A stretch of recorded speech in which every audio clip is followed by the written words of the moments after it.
بسم الله الرحمن الرحيم. الرحمن علم القرآن.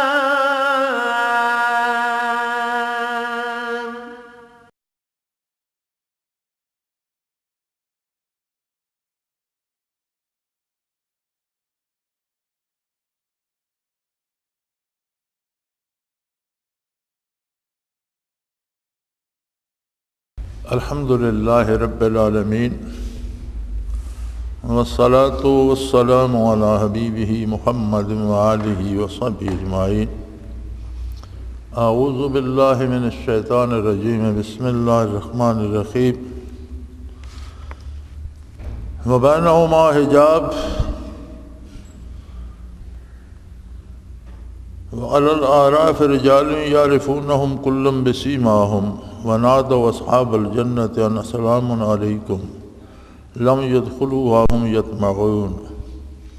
وإذا صرفت أبصارهم تلقاء أصحاب النار قالوا ربنا لا تجعلنا مع القوم الظالمين.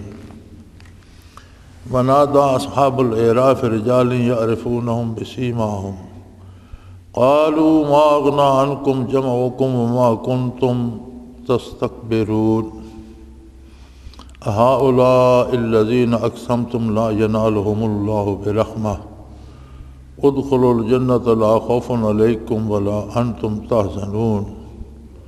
ونادى أصحاب النار أصحاب الجنة أن أفيدوا علينا من الماء أو مما رزقكم الله قالوا إن الله حرمهما على الكافرين الذين اتخذوا دينهم لهوا ولعبا وغرتهم الحياة الدنيا فاليوم ننساهم كما نسوا لقاء يومهم هذا وما كانوا بآياتنا يجحدون. اللهم سبحانك لا علم لنا إلا ما علمتنا إنك أنت العليم الحكيم. مولاي صل وسلم دائما أبدا على حبیبک خیر الخلق کلہم.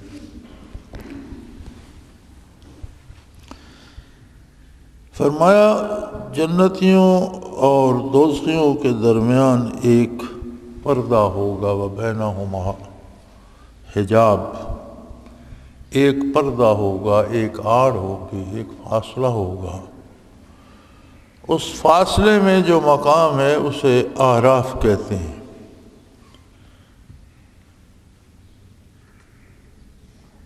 اعراف وہ مقام ہے جہاں لوگ پل صراط سے گزر کر پہنچیں گے.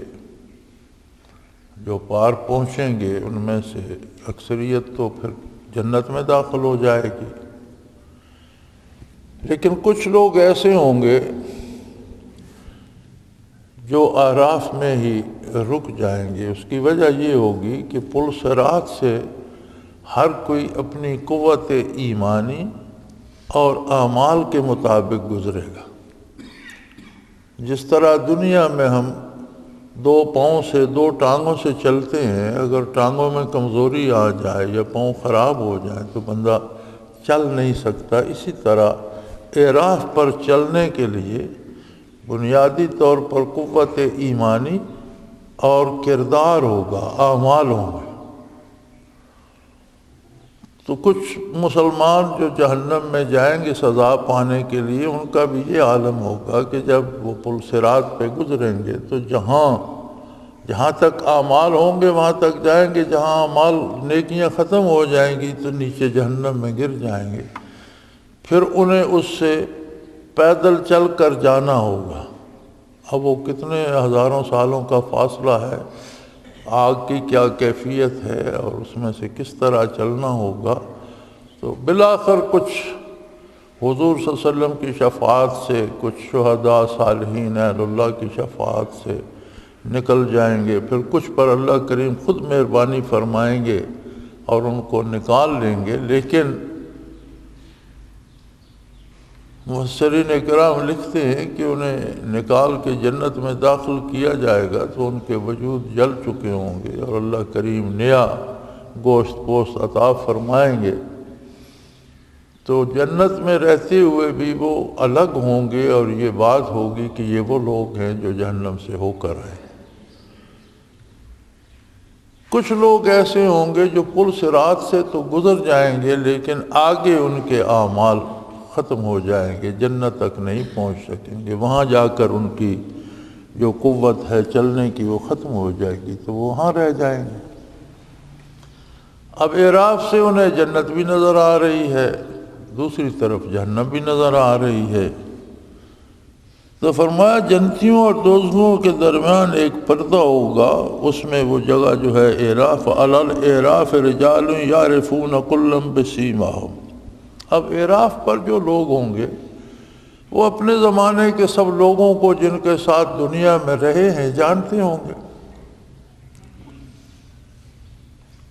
گویا اہل اعراف کو بھی جنتی بھی نظر آ رہے ہوں گے، جہنمی بھی نظر آ رہے ہوں گے، اہل جنت کو بھی اعراف کے لوگ بھی نظر آ رہے ہوں گے، جہنمی بھی نظر آ رہے ہوں گے، اہل نار کو بھی، جہنمیوں کو بھی اعراف والے بھی نظر آ رہے ہوں گے، جنتی بھی نظر آ رہے ہوں گے، اور ایک دوسرے سے بات بھی کر سکیں گے۔ انسان اللہ کی تخلیق کا ایک بہترین نمونہ ہے، اس کا وجود مادی ہے، اور اس میں جو روح ہے وہ عالم امر سے ہے، کل روح من امر ربی۔ دنیا میں جب روح اور بدن اکٹھے ہوتے ہیں تو روح بدن میں آتی ہے تو بدن کی حیات شروع ہو جاتی ہے، لیکن روح کی حیات نور ایمان سے ہے۔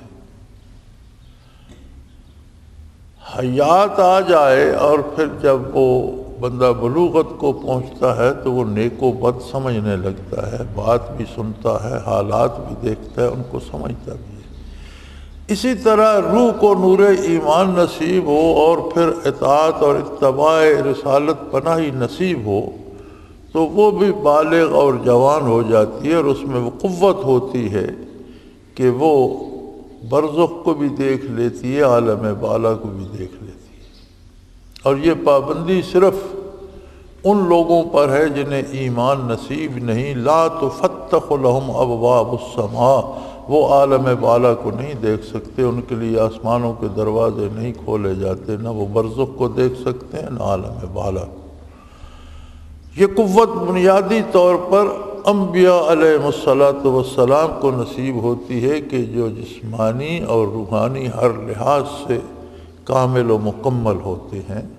فرشتہ ان کے پاس حاضر ہوتا ہے، وحی آتی ہے، کلام الہی براہ راست بھی آتا ہے، اور مختلف صورتیں وحی کی ہیں، گویا انہیں اللہ سے کلام نصیب ہوتا ہے تو مخلوق سے بھی کلام نصیب ہوتا ہے۔ وہ اہل جنت دوزخ کو بھی دیکھ سکتے ہیں، اہل برزخ کو بھی دیکھ سکتے ہیں۔ پھر انبیاء کے تو فعل صحابہ، تابعین، تبع تابعین، اور امت میں اولیاء امت اللہ کے جو بندے ہیں جن کے دل زندہ ہیں ان کو یہ قوت دنیا میں بھی نصیب ہوتی ہے۔ فرق یہ ہے کہ مومن کو یہ نعمت اس دنیا میں بھی حاصل ہو سکتی ہے اور کافر کو مرنے کے بعد نصیب ہوگی۔ فرشتے بھی نظر آئیں گے، جہنم بھی نظر آئے گی، جنت بھی دیکھے گا۔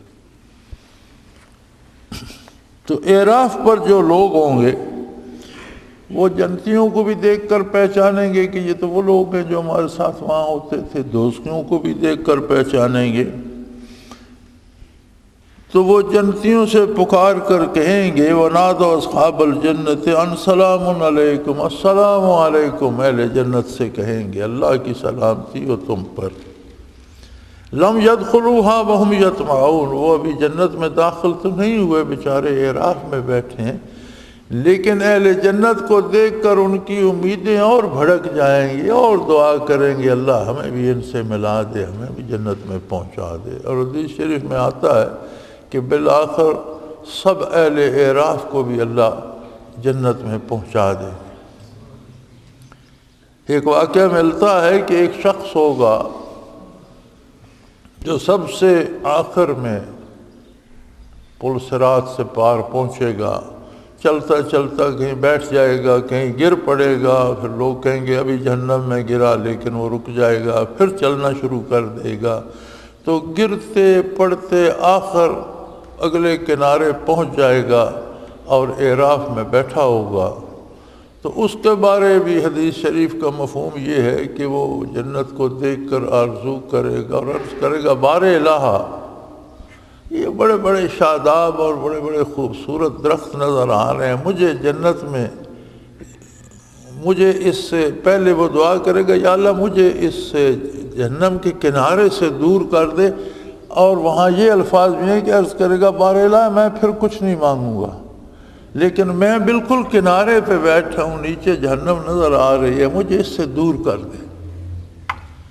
ارشاد ہوگا کہ مانگنے سے تو تم باز نہیں آؤ گے، لیکن میں یہاں سے تمہیں دور کیے دیتا ہوں۔ کچھ دیر بعد پھر دعا کرے گا یا اللہ مجھے جنت کی دیوار کے سائے میں تو کر دے، میں اس کے بعد کچھ نہیں مانگوں گا۔ پھر یہی ارشاد ہوگا کہ تو مانگنے سے تو باز نہیں آئے گا، تو تجھے دیوار کے سائے میں کر دے۔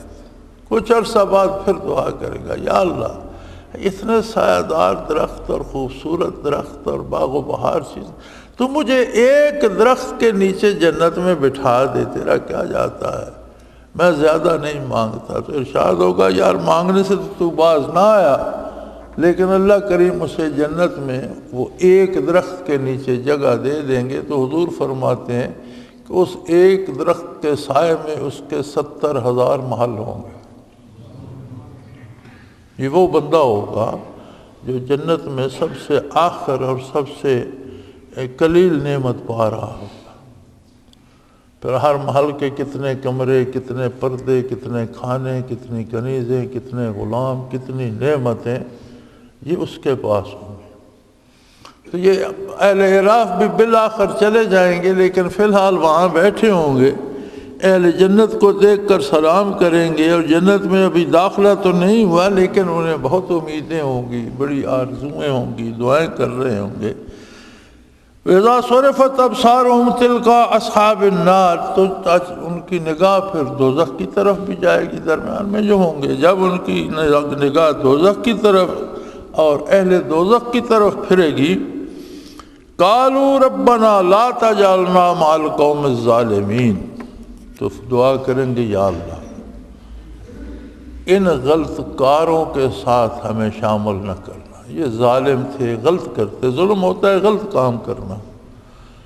تو وہ دعا کریں گے یا اللہ ہمیں ان غلط کاروں کے ساتھ شامل نہ کرنا۔ وَنَادَى أَصْحَابُ الْأَعْرَافِ رِجَالٌ يَعْرِفُونَهُمْ بِسِيمَاهُمْ،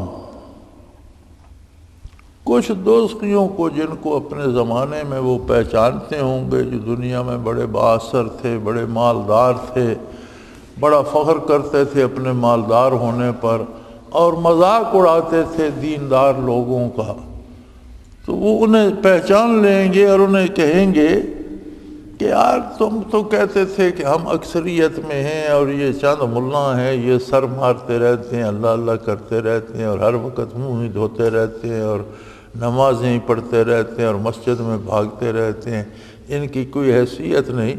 لیکن وہ تم جو کہتے تھے کہ ہمارے ساتھ اتنی بڑی جماعتیں ہیں اور ہمارے ساتھ اتنے بڑے لوگ ہیں اور اتنے بڑے لوگ ہمارے نعرے لگاتے ہیں اور ہمارے پاس اتنی دولت ہے، ہمارے پاس حکومت ہے، ہمارے پاس اقتدار ہے، ما اغنی عنکم جمعکم، وہ کوئی چیز تمہارے کسی کام نہ آئی،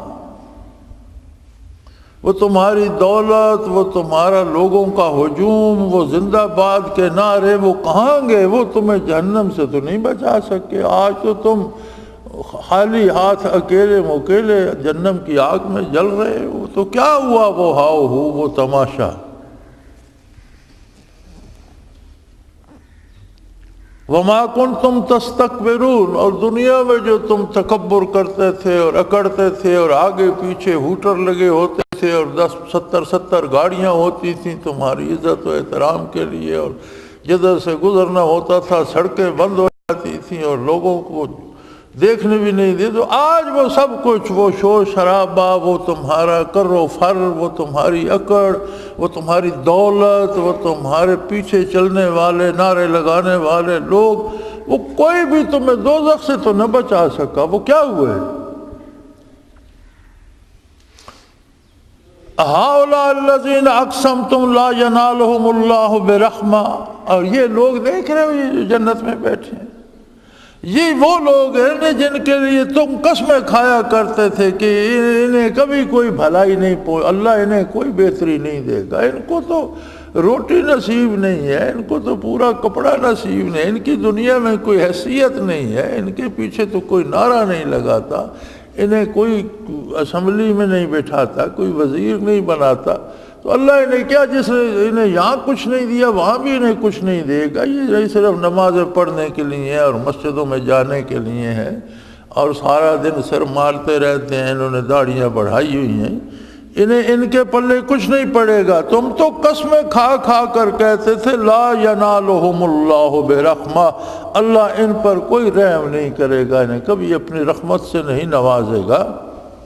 تو کام یہاں آ کر تو یہ ہوا کہ اللہ نے انہیں حکم دیا ادخلوا الجنۃ لا خوف علیکم ولا انتم تحزنون۔ اب یہاں پہنچے تو اللہ نے انہیں کہا چاہو جنت میں چلے جاؤ، نہ وہاں تمہیں افسوس کوئی ہوگا، ڈر ہوگا، نہ افسوس ہوگا، نہ کوئی خطرہ ہوگا، نہ گزشتہ کا کوئی غم ہوگا کہ جو کیا تھا غلط ہو گیا، بلکہ تمہیں خوشی ہوگی جو کیا تھا اچھا کیا، اور وہ موج کر رہے اور تم جہنم میں جل رہے ہو۔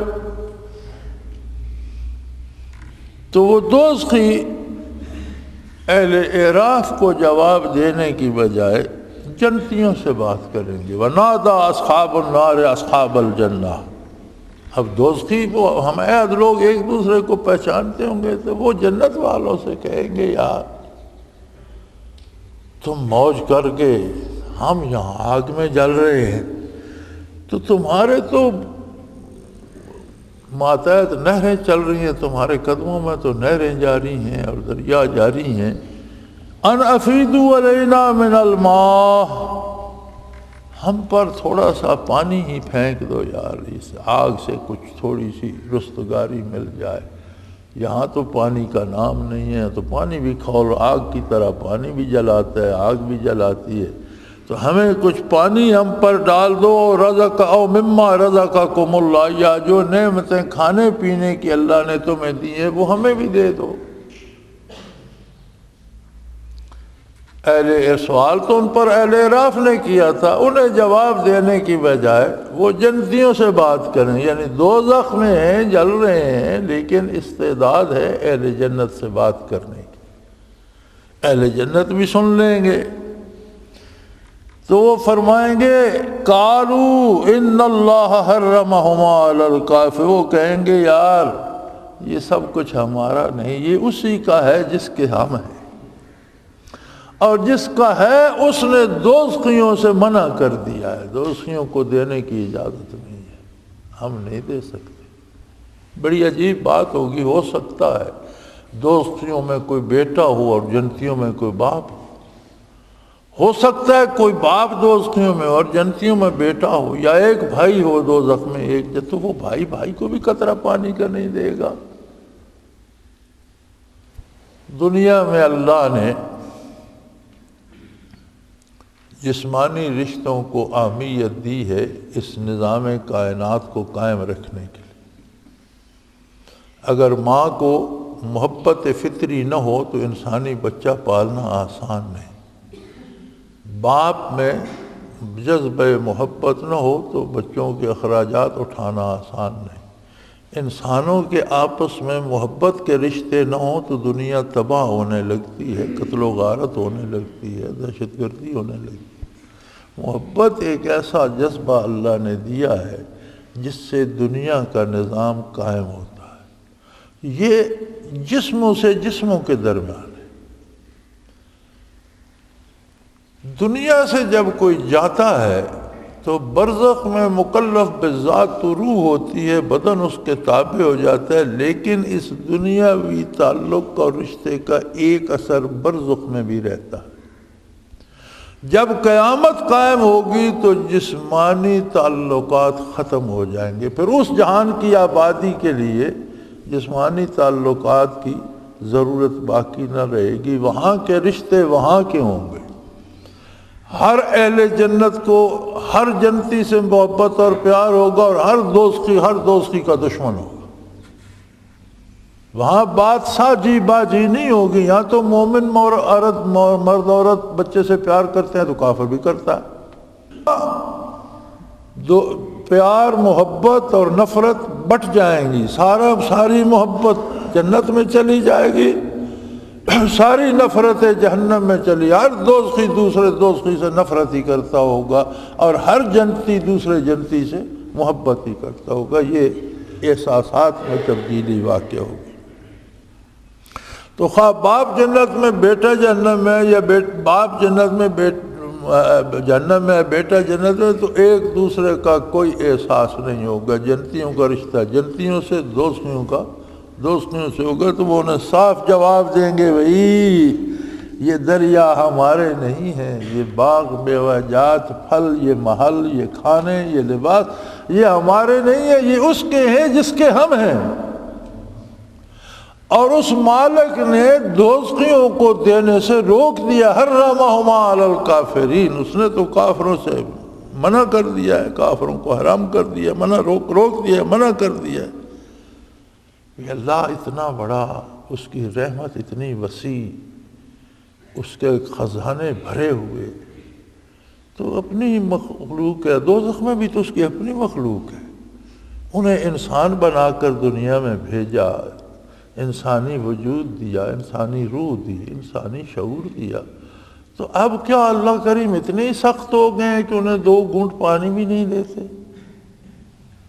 تو وہ فرمائیں گے بات ایسی نہیں.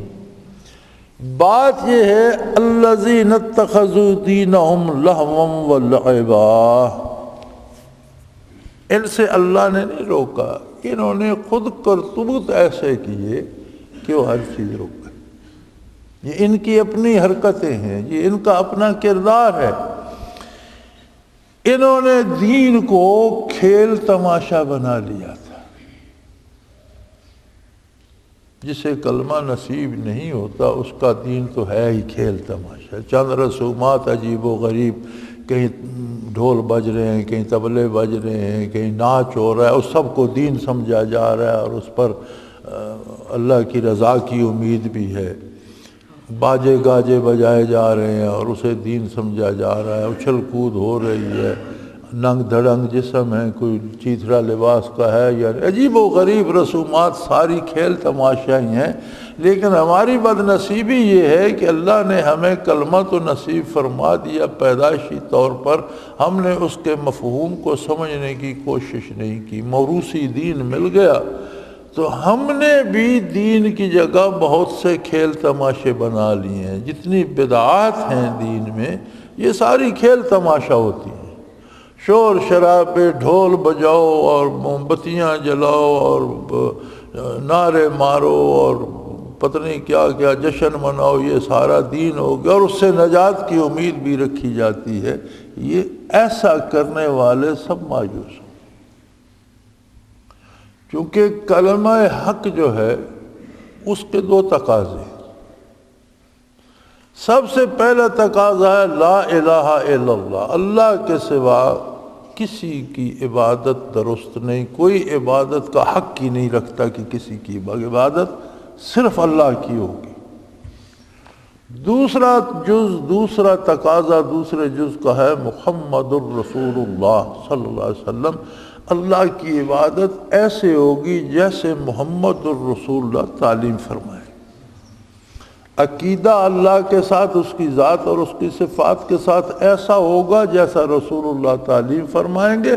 عمل ایسا ہوگا جیسا رسول اللہ صلی اللہ علیہ وسلم تعلیم فرمائیں گے. اب جن کاموں کی اصل شریعت میں ثابت نہیں, سنت میں ثابت نہیں, حضور کی سنت سے ثابت نہیں, خلفاء راشدین کی سنت سے ثابت نہیں, متقدمین نے جس کام کو درست نہیں کہا, آج وہ کیسے درست ہو گیا؟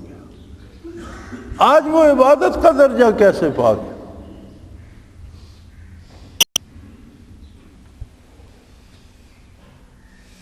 مجھے بہت کم اتفاق ہوتا ہے. میں چونکہ اللہ کا شکر ہے میں یہیں رہتا ہوں دارالعرفان میں, مجھے باہر جانے کا بہت کم اتفاق, اور یہ اللہ کا احسان ہے, یہ اللہ کی بڑی رحمت ہے. یہ مامون گھر ہے, یہاں انوارات ہیں, رات دن ذکر ہوتا ہے, کوئی کسی پر تان نہیں کرتا، کوئی کسی سے لڑتا نہیں، کوئی کسی کو گالی نہیں دیتا۔ یہ چھوٹی سی جگہ اللہ نے بہت خوبصورت بنا دی۔ اللہ اس کے بسانے والوں پر کروڑوں کروڑوں رحمتیں نازل فرمائے۔ یہ حضرت رحمت اللہ تعالیٰ علیہ کی رکھی ہوئی بنیاد ہے، اور اس کے سراسر ایک ایک اینٹ نیکی، دیانت اور امانت اور محبت پر ہے۔ اس حلقے میں اس کے ایریے کے اندر آ جاؤ تو پچھلی نفرتیں بھول جاتی۔ تو اللہ کا احسان ہے مجھ پر، اس نے مجھے یہاں رہنے کی توفیق بخشی ہے۔ باقی زندگی بھی اللہ کرے یہیں کٹ جائے۔ جو مجھے بہت کم اتفاق ہوتا ہے باہر جانے کا، تو اگلے دن میں گاؤں میں گیا۔ اب عام سے لوگ، سادے سے لوگ اذان کہہ رہے تھے، غالباً عصر کا وقت ہو گیا۔ بارگاہ رسالت کا ایک ادب ہے۔ ایک شخص مویشی چھوڑ کر دیہات سے آیا، حضور حجرے مبارک میں جلوہ افروز تھے، مسجد میں نہیں تشریف رکھتے تھے، اپنے حجرے مطہر میں تھے۔ اس نے باہر سے آواز دی، یا رسول اللہ، مسئلہ کوئی شرعی پوچھنا چاہتا۔ جلدی یہ تھی کہ اپنا ریوڑ یا اونٹوں کا گلہ یا مویشی چھوڑ کر آ گیا تھا مسئلہ پوچھنے، تو وہ کہیں بکھر نہ جائیں، گم نہ ہو جائیں، کسی کی فصل میں نہ چلے جائیں، واپس جا کر انہیں دیکھنا تھا۔ تو اس نے باہر سے آواز دینے کی جسارت کر لی۔ اس پہ پوری آیات اتنی، اس سورت کا نام ہی حجرات ہے، اور فرمائے ان الذین ینادونک من وراء الحجرات، یہ لوگ جو حجرے مبارک سے باہر سے آپ کو آواز دیتے ہیں یہ جاہل ہے۔ اللہ کریم ناراض ہوا، یہ تو جہالت ہے، میرے نبی کو کیوں بے آرام کرتے ہو؟ بلکہ وہاں حکم یہ ہے کہ اسے چاہیے تھا تب تک بیٹھا رہتا خاموشی سے حتیٰ تخرج الیہم، کہ آپ اس کی طرف تشریف لے جاتے، اپنی مرضی سے باہر نکلتے، اور پھر بھی آپ کو متوجہ نہ کرتا، آپ اپنی مرضی سے تخرج الیہم اس کی طرف متوجہ ہوتے، تب وہ اپنی گزارش پیش کرتا۔ چونکہ مخلص تھا، مومن تھا، دین پوچھنے آیا تھا، تو اللہ نے کوئی سزا نہیں دی، لیکن ناراضگی کا اظہار فرمایا۔ صحابی ہو، عہد نبوی کا ہو، مخلص مسلمان ہو، دین پوچھنے آئے، حجرے مبارک سے آواز دے یا رسول اللہ، تو اللہ ناراض ہو گیا، اسے توبہ کرنی پڑی۔ آئندہ کے اصول پوری امت کو بتا دیا گیا۔ تو یہاں سے ایک آدمی کھڑا ہو کے لاؤڈ سپیکر لگا کر کہتا ہے السلام علیکم یا رسول اللہ۔ نہ یہ صحابی ہے، نہ تابعی ہے، نہ تبع تابعی ہے، نہ اس کا کوئی مقام ہے۔ کہاں عظمت رسالت، کہاں تم کھڑے ہو؟ تو میں نے سنا، میرا وجود لرز گیا کہ ان لوگوں کو احساس ہی نہیں ہم کس کو آواز دے رہے، اور پھر سمجھتے کہ جو یہ نہیں کہتا وہ مسلمان ہی نہیں۔ لو جی نیا تماشا، یعنی اسے دین کا حصہ بنا دیا۔ بلکہ میں سوچ رہا تھا کہ آنے والی نسلیں کیا سمجھیں گی کہ اذان کہاں سے شروع ہوتی ہے، کہاں ختم ہوتی ہے۔ انہوں نے تو آگے پیچھے اتنا لمبا کر دیا، کچھ سمجھ نہیں آتی کہ اصل اذان کیا۔ ادب گاہ است زیر آسماں از عرش نازک تر، ہے تو روضہ عطر آسمان کے نیچے، لیکن عرش عظیم سے بھی نازک تر ہے۔ وہاں کا ادب و احترام بہت لازم ہے۔ تو لوگوں نے دین کو فرمایا الذین اتخذوا دینہم لہوا ولعبا، دین کو تماشا بنا لیا۔ کافروں کو تو چھوڑے، ان کا تو دین ہی دنیا ہے۔ مسلمانوں نے جو برائے نام مسلمان ہیں، ہم نے کون سی کسر اٹھا رکھی ہے؟ یہ جشن میلاد النبی کا جلوس دیکھ لو، اس میں کیا خرافات نہیں ہے۔ کیا صحابہ کو اتنی محبت نہیں تھی کہ وہ یہ جلوس نکالتے؟ تابعین تبع تابعین کو حضور سے تعلق نہیں تھا، ارے جان سار تو وہی تھے، انہوں نے تو یہ جشن کو نہیں منایا۔ تو اس بد تہذیبی کو اور رسومات کو دین سمجھ لینا، فرمایا اس لیے دوزخ میں جل رہے ہیں، انہوں نے دین کو تماشا بنا لیا، مذاق بنا لیا۔ وہ کوئی کفر کر کے تو جائے گا وہ تو ٹھیک ہے، جو برائے نام مسلمان صحیح کلمہ تو پڑھتا ہے، وہ دین کا تماشا بنا کر وہاں کیوں جائے؟ وہ تو اللہ پاک فرماتا ہے وَعِدَّتْ لِلْكَافِرِينَ، میں نے دوزخ کافروں کے لیے بنائی ہے، تم ادھر کیوں بھاگے جا رہے ہو؟ وہ بنی تو کافروں کے لیے ہے، تمہارے لیے نہیں، تم ادھر کیوں؟ تمہارے لیے تو جنت بنی ہے، تم جنتیوں جیسے کام کرو، جنت کی طرف جاؤ۔ تو وہ کہیں گے اللہ کی رحمت تو وسیع ہے، انہوں نے دامان رحمت کو چھوڑ کر اللہ کے دین کا مذاق بنا لیا۔ وغرتہم الحیات الدنیا، انہیں دنیا کی زندگی نے دھوکے میں رکھا، انہوں نے سمجھا دنیا میں عیش کر رہے ہیں تو ہمارے ہمیشہ عیش ہی ہوں گے۔ انہیں دنیا کی کسی کو دولت مل گئی، کسی کو کوئی رتبہ مل گیا، کسی کو کچھ نہیں ملا، وہ ویسے ہی خوش ہے۔ بڑی عجیب بات ہے، ہر بندہ یہ سمجھتا ہے کہ میں اتنا عام ہوں کہ شاید آسمان میری وجہ سے کھڑا ہے، میں ہوں تو سورج نکلتا ہے، میں نہیں ہوں گا تو دیکھوں گا کیا کر رہا ہوں۔ کمال ہے یار، کتنی دنیا آئی، کتنی دنیا چلی گئی، کوئی فرق پڑا دن رات میں؟ کوئی فرق پڑا شب و روز کے آنے جانے میں، موسموں کے آنے جانے میں، بارش کے برس، کوئی ہواؤں کے چلنے میں کوئی رتی برابر فرق نہیں پڑا۔ تم کیا کوئی کچھ بھی نہیں ہے، اگر بڑا ہے تو اسی کا نام، اگر تمہیں نصیب ہے تو تم اس کے ساتھ بڑے ہو، اسی کی اطاعت بڑی ہے، محمد الرسول اللہ کے ساتھ ایمان بڑا ہے، آپ کی غلامی اور پیروی بڑی ہے، باقی کچھ نہیں ہے، کسی چیز میں کچھ نہیں رکھا۔ فرمایا نے دنیا کی زندگی نے دھوکے میں رکھا۔ فَالْيَوْمَ نَنْسَاهُمْ كَمَا نُسُولِكَ يَوْمِهِمْ هَذَا، یہ دنیا میں اتنے مصروف ہو گئے کہ انہیں آج کا دن، قیامت کا دن یاد ہی نہیں رہا، انہیں یہ خیال ہی نہیں رہا کہ وہاں جا کر جواب دینا ہے۔ ہم الفاظ منہ سے کیا نکال رہے ہیں، سوچ کیا رہے ہیں، کر کیا رہے ہیں، ہر چیز کا اللہ کے روبرو حساب دینا ہے۔ اچھا سوچیں، اچھا بولیں، اچھا کریں، نہیں کر رہے تو توبہ کریں، باز آ جائیں، رک جائیں۔ انہیں کوئی خیال ہی نہیں تھا، جس طرح انہوں نے قیامت کو بھلا دیا تھا، آج ہم نے بھی انہیں بھولی بسری چیز بنا دیا۔ جو چیز بھول جائے نا پھر اس کو وہ ٹوٹتی ہے یا نہیں ٹوٹتی کو خیال نہیں ہوتا۔ تو اللہ کریم کے لیے جب یہ اوصاف سلبیہ، انہیں اوصاف سلبی کہتے ہیں، یہ جب اللہ کے لیے استعمال کیے جاتے ہیں تو معنی بعید مراد ہوتا ہے۔ معنی بعید ہوتا ہے جو اس چیز کا نتیجہ ہوتا ہے۔ ایک چیز آپ نے گھر میں رکھی، بھول گئے، اب اس پہ گرد پڑ رہی ہے، وہ خراب ہو رہی ہے، وہ ٹوٹ گئی ہے، یا کوئی چرا کے لے گیا، کوئی پرواہ نہیں، آپ کو یاد ہی نہیں تو پرواہ کون کرے؟ تو یہ معنی بعید مراد ہے کہ جس طرح انہوں نے قیامت کو فراموش کر دیا تھا، آج ہم نے انہیں وہ حیثیت دے دی ہے جیسے بھولی بسری چیز ہوتی ہے۔ آپ جلیں مریں، جو ان کا ہو کرتے رہیں، ہمارے لیے یہ ایسے ہیں جیسے کوئی چیز بھلا دی گئی ہے۔ وَقَانُوا بِآيَاتِنَا يَجْحَدُونَ، یہ وہ لوگ تھے جو جانتے تھے کہ دین حق ہے، میری آیات سچی ہیں، لیکن ضد کر کے مانتے نہیں تھے۔ کفر جہودی ہوتا ہے کہ حق کو سمجھ آ جائے کہ یہ حق ہے لیکن مان کر نہ دے۔ فرمایا یہ ایک جہودی کافر تھے، یجحدون، یعنی میری آیات کو سمجھنے کے بعد ان کا انکار کر دیتے تھے۔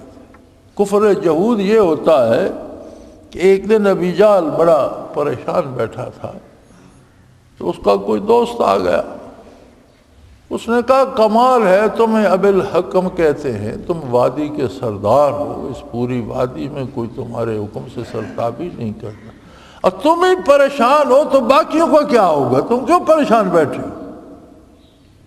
اس نے کہا یار اور تو کوئی پریشانی نہیں، اس ایک بندے نے حضور اکرم صلی اللہ علیہ وسلم کی طرف اشارہ کر، اس ایک بندے نے پریشان کر دیا ہے، اس نے نہ ہمارے بتوں کو کوئی عزت چھوڑی ہے، نہ ہمارے معبودوں کے پلے کچھ چھوڑا ہے، نہ ہمارے باپ دادا کی جو رسوم و رواجات تھے ان کے پلے کچھ، نہ ہمارے پلے کچھ رہنے دیا، ایک بندے نے پریشان کر کے رکھ دی۔ تو اس نے کہا بھائی واہ، یہ بھی کوئی بات ہے، تمہارے اشارے ابرو پہ کتنے لوگ قتل ہو جاتے ہیں، کتنے لوگ قتل کر دیے گئے، تو ایک بندے کی کیا بات ہے، قتل کرا دو۔ تو وہ تھوڑا سا اس بات سے ناراض ہوا ابو جہل، اور اسے کہنے لگا کہ تم بے وقوف ہو، تم یہ سمجھتے ہو کہ میں نے اسے قتل کرنے کی کوئی کوشش نہیں کی، میں نے پورا زور لگایا، مصیبت یہ ہے کہ وہ اللہ کا نبی ہے، میں اسے مار نہیں سکتا، میں اس کے قتل کی سب تدبیریں کر چکا ہوں، لیکن وہ اللہ کا رسول ہے، اب اللہ اسے بچائے تو میں کیا کروں۔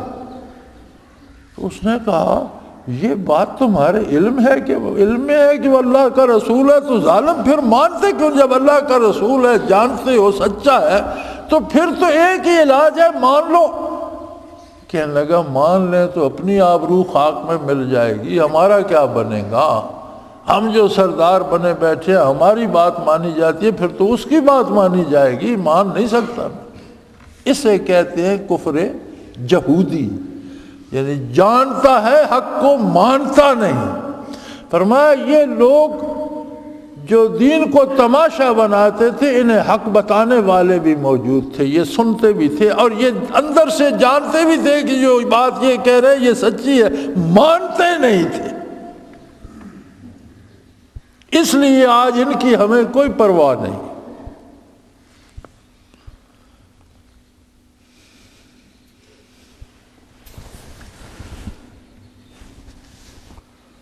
تو میرے بھائی، اللہ کریم توفیق دے، بڑا سادہ سا آسان ترین دین ہے، اور اللہ بڑا کریم ہے، اس کی رحمت بہت وسیع ہے۔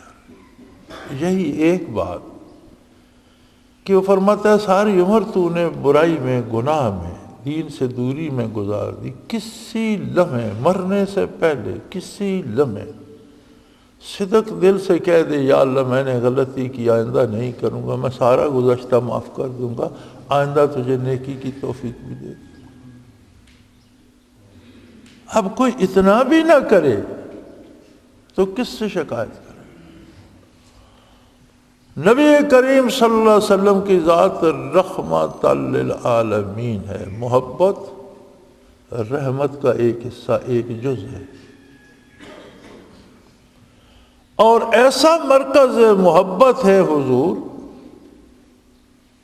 کہ آدم علیہ نبینا علیہ الصلوۃ والسلام سے لے کر عیسیٰ علیہ السلام تک سارے نبیوں رسولوں کی محبت کا مرکز بھی ہے۔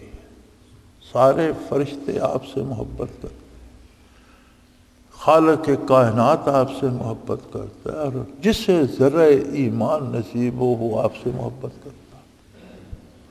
یاد رکھے، محبت کرنا محبت کرنے والے کا کمال نہیں ہوتا، جس سے محبت کی جاتی ہے اس میں کوئی ایسا کمال ہوتا ہے کہ بندہ اس کی محبت کا گرفتار ہو جاتا ہے۔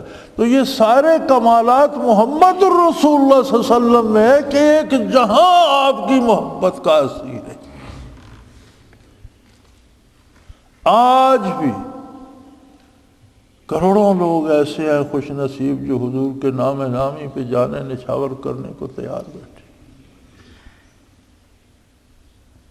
تو بھئی بندہ ٹکوں سے، پیسے سے محبت کرے، وہ دو سے کیا رسول اللہ صلی اللہ علیہ وسلم سے محبت نہ کرے؟ سب سے پہلے محبت رسول اللہ صلی اللہ علیہ وسلم درکار ہے، اور محبت ہوتی ہے فَإِنَّ الْمُحِبَّ لِمَنْ يُحِبُّ مُطِيعُ، إِنَّ الْمُحِبَّ لِمَنْ يُحِبُّ مُطِيعُ، محبت کرنے والا جس سے محبت کرتا ہے اس کا فرما بردار بن جاتا ہے۔ لباس وہ پہنتا ہے جو اسے پسند ہو، حلیہ وہ بناتا ہے جو اسے پسند ہو، کھانا اس طرح کھاتا ہے جو اسے پسند ہو، لوگوں سے دوستیاں اس طرح کرتا ہے کہ محبوب ناراض نہ ہو جائے، دشمنی اس کی خاطر کرتا ہے کہ جہاں وہ میری دشمنی سے خوش ہوگا۔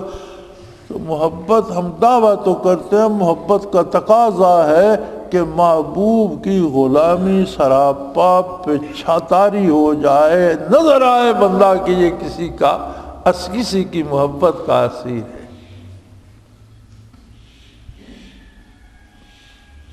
تو میرے بھائی، ہمارے پاس اللہ کی دی ہوئی فرصت ہے، موقع ہے، وقت ہے، پورے خلوص سے توبہ کی جائے، اللہ سے حضور کی محبت طلب کی جائے، اور اپنے آپ کو بھی اس پہ قائل کیا جائے۔ حضور سب کو یہ دولت نصیب فرمائیں، گناہ معاف فرمائیں، جہنم اور اس کے عذابوں سے پناہ دیں۔ وآخر دعوانا ان الحمدللہ رب العالمین۔ اللہ اللہ اللہ اللہ اللہ اللہ اللہ اللہ۔ حضرت امیر محمد اکرم آوان مد ذلہ العالی دارالعرفان منارہ ضلع چکوال میں سالہ سال سے قرآن و حدیث کے اوپر خطابات کر رہے ہیں اور سلسلہ نقشبندیہ اویسیہ کے مطابق لوگوں کو ذکر الہی کی تربیت دے رہے ہیں۔ وہ قرآن پاک کی تفسیر ترتیب وار بیان کر رہے ہیں۔ تفسیر قرآن کو وہ موجودہ ملکی اور بین الاقوامی حالات کے مطابق بیان کرتے ہیں۔